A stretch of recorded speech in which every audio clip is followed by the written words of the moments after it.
Here is one question in the polynomial. Find the zeros.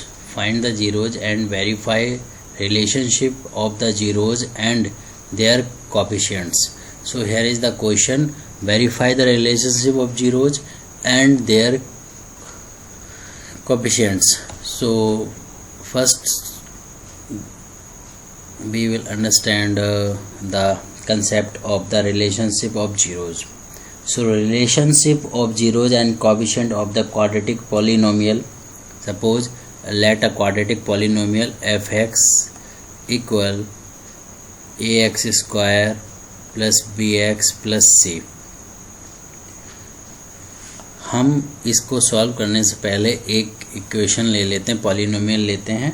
Polynomial के अंदर हमने late कर लिए, क्या लेट कर लिए कि रूट या जीरोज एल्फ़ा, एक रूट हमने ले लिया या एक हमने जीरोज ले लिया एल्फ़ा और दूसरा ले लिया alpha and beta are two zeros of the given polynomial. तो हमने इनको लेट किया. अब लेट किया तो अब हम डायरेक्ट राइट कर सकते हैं ना, सम ऑफ द जीरोज की प्लेस पर अल्फा प्लस बीटा राइट कर सकते हो. सम ऑफ जीरो जहाँ पे आप राइट करोगे तो डायरेक्ट राइट कर सकते हो अल्फा प्लस बीटा ऐसे. ठीक है, तो अब अल्फा प्लस बीटा क्या होता है, फॉर्मूला होता है माइनस बी बाय ए. ये डायरेक्ट क्वाड्रेटिक इक्वेशन में जब हम इसको कंपेयर करते हैं ए एक्स का बी एक्स प्लस सी से, तो हम ए बी और ये सी की वैल्यू हमको मिल जाती है. तो हमें ये फार्मूला मिला और इसको हम अदर लैंग्वेज में क्या रख सकते हैं. ये माइनस बी क्या है, ये आप देख रहे हो माइनस बी क्या है, ये कोफिशिएंट है. कोफिशिएंट किसका है, इस x का है, और a क्या है, कोफिशिएंट है एक्स स्क्वायर का. तो हम क्या राइट कर सकते हैं यहाँ पे, इसकी प्लेस पर ये भी राइट कर सकते हो ना. सेकंड वन फार्मूला ये भी हो सकता है, क्या हो सकता है, minus coefficient of x bye coefficient of X square. तो यहाँ पे हम ये एक वैल्यू निकाली, फिर सेकंड वन दूसरा मेथड और दूसरा फार्मूला ये भी है. तो ये एक फार्मूला है और ये एक फार्मूला है किसका, सम ऑफ जीरोज फाइंड करने का. अब सम ऑफ जीरोज के बाद अगर हम फाइंड करना चाहते हैं product of zeros, product of zeros अगर मुझे फाइंड करना होगा तो अल्फ़ा इंटू बीटा में लिखूँगा और इसका फॉर्मूला क्या होता है सी बाई ए. इसको आपको लर्न करना है, ये सी बाई ए. तो इसको ये सी कहाँ है, ये एक कांस्टेंट टर्म है, ये सी वैल्यू हमेशा कांस्टेंट टर्म होती है. और ए क्या है आपका, ये कोफिशिएंट है एक्स स्क्वायर का. तो आपने देखा कि सी क्या है, इसका मीन्स क्या है, जब भी आप प्रोडक्ट ऑफ जीरोज फाइंड करें तो आप यहाँ पे लिख सकते हैं constant term of the quadratic equation और पॉलिनोमियल और कोफिशिएंट ऑफ एक्स स्क्वायर.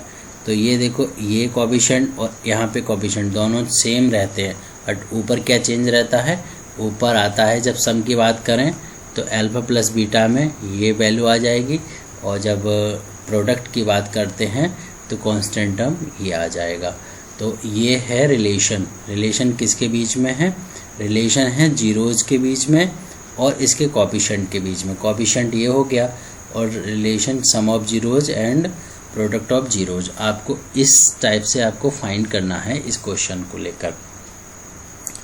तो पहले तो मुझे फाइंड करना पड़ेगा इसका जीरोज क्या होगा. तो लेट आंसर मैं फर्स्ट करने जा रहा हूँ क्वेश्चन आपका, P x equal x square plus 2x minus 8. This is the question example. So by split term method we can solve this one. So what is the answer? X square -8, here is -8 and -8 के ऐसे factor करने हैं, 8 के ऐसे factor करने हैं कि आपका माइनस करने पर ये साइन बताएगा, ये वाला साइन बताता है माइनस करने पर क्या आना चाहिए, 2 आना चाहिए। तो क्या होगा 4 2 जा 8, तो मीन्स क्या हो जाएगा यहाँ पे +x 4 - 2 राइट कर सकते हो -8, क्योंकि जब आप इसको सॉल्व करोगे देखो तो 4x - 2x - 8 ये 9th क्लास का कंसेप्ट ही है। तो इसको जब हम सॉल्व करते हैं तो हमें क्या मिलता है, x कॉमन ले लो, x प्लस यहाँ पे क्या मिला 4, यहाँ पे -2 कॉमन लो, यहाँ पे क्या मिला x 2 4 जा 8 प्लस का 4 मिला। तो यहाँ पे देखो पावर 2 है, डिग्री 2 है, तो 2 जीरोज में आंसर आएगा। पीछे आपने कंसेप्ट पॉलिनोमियल के पार्ट 1 में देखा था ना, डिग्रीज ऑफ द जीरो से डायरेक्ट बता सकते थे कितने आंसर आएगा, क्यूबिक होता है तो 3 आंसर आते हैं। तो ये आपके 2 जीरोज आ गए, लेकिन अभी कंप्लीट आंसर उस तरीके से सॉल्व नहीं हुआ है। अब एक लाइन आपको राइट करनी होगी, वो लाइन क्या राइट करनी होगी, zeros of the polynomial, zeros हैं of the polynomial, zeros of the polynomial of fx, और ये px लिया है आपने, px will be fx, px equal 0, 0 के इक्वल अगर आप लेते हैं तो आपके जीरोज आ जाएंगे, इट मीन्स ये लिखना होगा। तो अब px की वैल्यू ये है सामने, तो यहाँ पर रखनी होगी x + 4 x - 2 = 0 है। अब हमने एक एक करके टर्म लेना है, तो ये if x + 4 = 0 then x come this side, then it means x = -4, then second one x - 2 = 0, then x = 2। तो ये कंसेप्ट हो गई। तो यहाँ पे कितने जीरोज आपको मिले, एक ज़ीरो ये मिला -4, यहाँ पे क्या था कॉमन, 4 - 2, हाँ ठीक है। अब हम क्या करने वाले हैं, इसमें सम करेंगे क्योंकि हमसे पूछा ना रिलेशनशिप ऑफ जीरोज, तो जीरोज का सम करेंगे और कोएफिशिएंट वाला रिलेशन लगाएंगे। तो इसमें हम सॉल्व जब कर रहे हैं तो इसमें देखो sum of zeros means alpha plus beta, आपने अगर लेट किया है तो वो लिख लो, अल्फ़ा प्लस बीटा यहाँ पर लेट करना पड़ेगा, ऊपर ही क्वेश्चन में लेट 2 जीरोज ऑफ दिस, तो आपको लेट करना होता है तो वहाँ पे लिखना होता है, अदरवाइज डायरेक्ट नहीं ले सकते। तो इसलिए यहाँ पे मैंने लेट नहीं किया है तो मैं नहीं लेता, डायरेक्ट लिख देता हूँ सम ऑफ जीरोज -4 + 2, तो आपका आंसर क्या आया, -2 आया। और product of zeros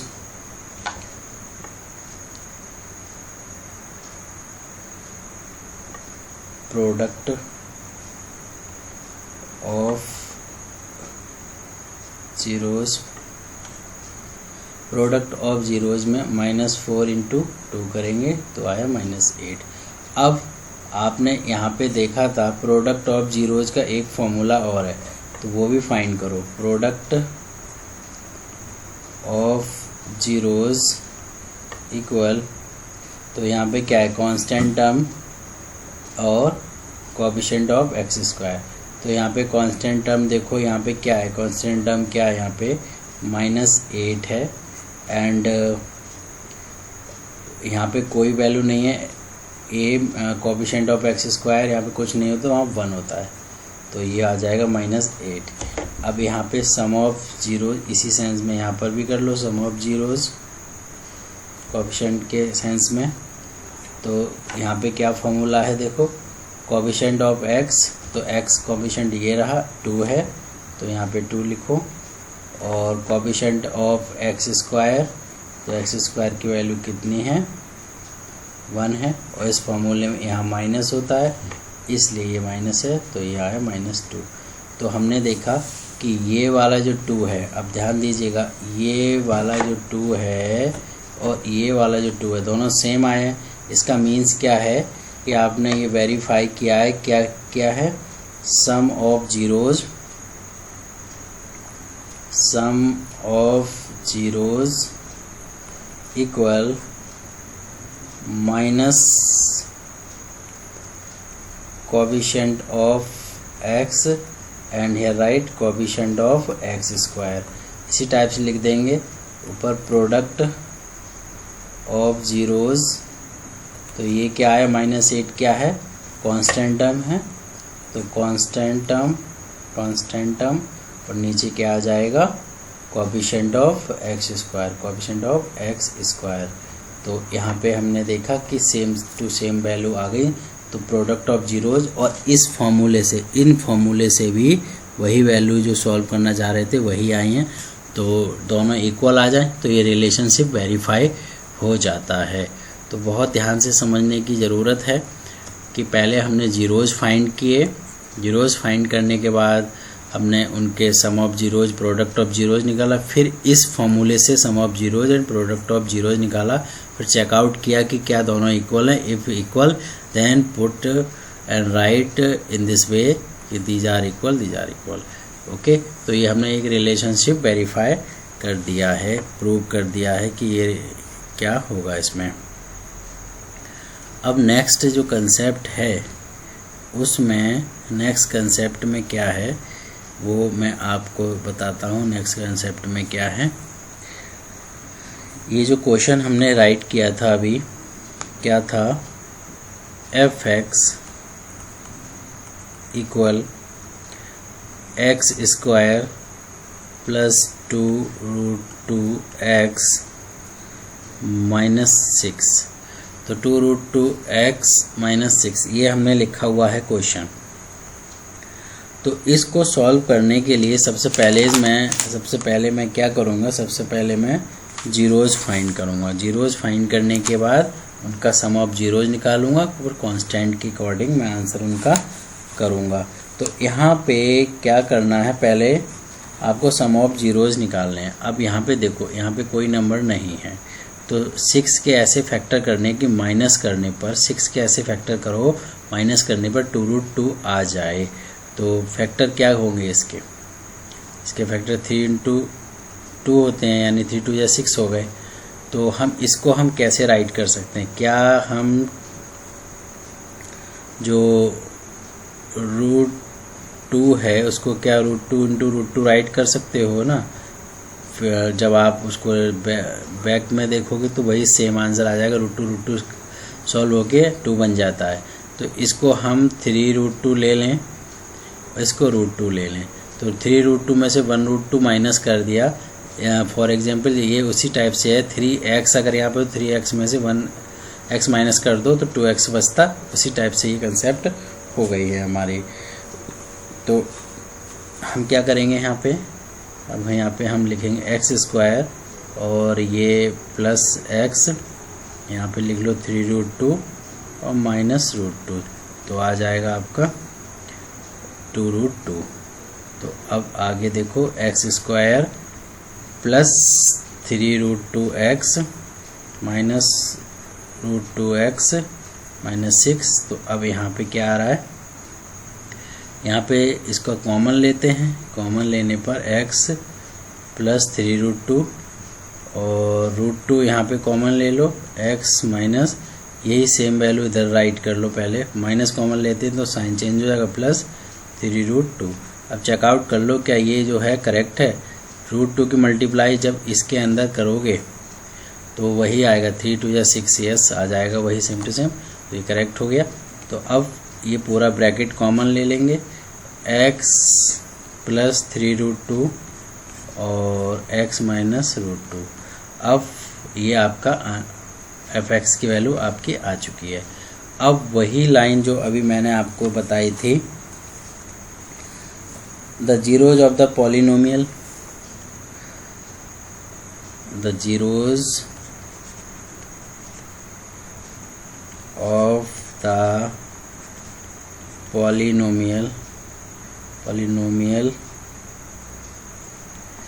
fx will be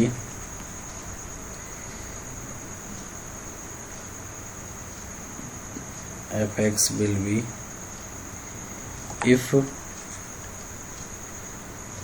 fx equal 0। अगर इसको हम fx के इक्वल में 0 लेते हैं तो हमारी ये वैल्यू निकाली जा सकती है। यानी fx की वैल्यू को हम यहाँ पे रखने वाले हैं। हम देखो x प्लस 3√2 और यहाँ पे आ जाएगा x माइनस √2 इक्वल 0। तो अब यहाँ पे देखो इफ़ x प्लस 3√2 इक्वल 0 है तो x इक्वल हो गया माइनस 3√2।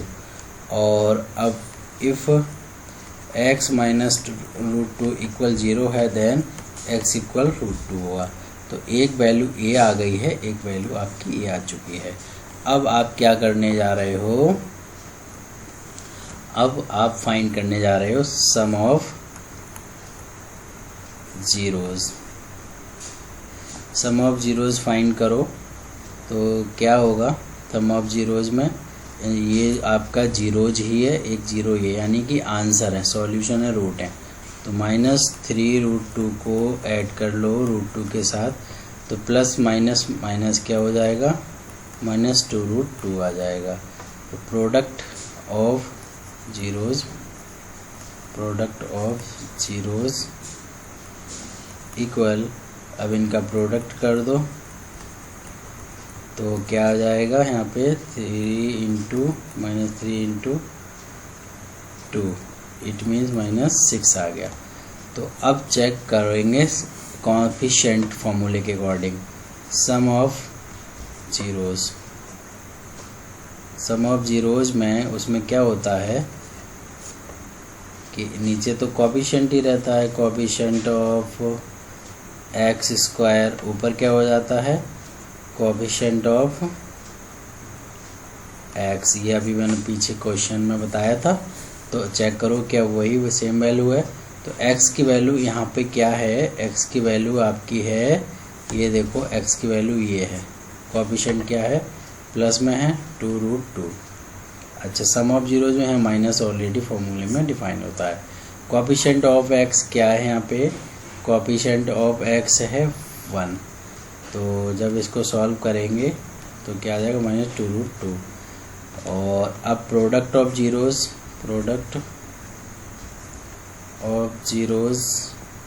इक्वल क्या करेंगे? कांस्टेंट टर्म राइट करो यहाँ पे, और यहाँ पे लिखो कोएफिशिएंट ऑफ एक्स स्क्वायर। तो यहाँ पे अब फर्स्ट क्वेश्चन मैंने पूरा लिखा था, एग्ज़ाम में आपको पूरा लिखना है, यहाँ पे मैं शॉर्ट में कर दिया है। तो कांस्टेंट टर्म यहाँ पे -6 है, ये देखो -6 कांस्टेंट टर्म होगा ये। और क्या यही लेना है? हाँ, यही लेना है। ये कांस्टेंट टर्म्स होता है, ये वेरिएबल के साथ है, ये वेरिएबल के साथ है, ये सेपरेट है, ये इसके कांस्टेंट टर्म है। और कोएफिशिएंट ऑफ एक्स स्क्वायर 1 हो गया। तो ये देखो यहाँ पे कोई नहीं होता है तो 1 होता है, तो -6 आया। इसका मीन्स क्या है? अब आप एक चीज़ नोटिस कर ली होगी आपने, द सम ऑफ ज़ीरोज़ ये रहा, द सम ऑफ ज़ीरोज़ ये रहा। तो दोनों इक्वल हैं, तो आप क्या राइट कर दोगे? सम ऑफ ज़ीरोज़ इक्वल, यही फॉर्मूला राइट करोगे, minus coefficient of x upon coefficient of X square. अब देखो प्रोडक्ट ऑफ ज़ीरोज़, ये देखो प्रोडक्ट ऑफ ज़ीरोज़ और प्रोडक्ट ऑफ ज़ीरोज़ दोनों सेम है, तो लिख देंगे प्रोडक्ट ऑफ ज़ीरोज़ इक्वल, यहाँ पे यही फॉर्मूला कांस्टेंट टर्म, अब नीचे आएगा coefficient of X square. First question में पूरा स्पेलिंग के साथ लिखा है, इसमें मैंने शॉर्ट कर दिया। तो आपने इस तरीके के क्वेश्चन को बहुत अच्छे से समझ लिया है। अब जितने भी क्वेश्चन आपके बुक में हों, टेक्स्ट बुक में हों, आप उनको सॉल्व करिएगा। और मैंने अपनी तरफ से पूरी कोशिश की है, जो बेस्ट से बेस्ट हो सकता है, तो मैंने उसे समझाने का प्रयास किया है। फिर भी अगर किसी को अच्छा नहीं लगता है तो वो किसी और यूट्यूबर पर जाके विजिट कर सकते हैं, जिसका बेस्ट वीडियो लगे। आप फ्री हैं भाई, आप किसी का भी वीडियो देख सकते हैं। Thank you for watching this video.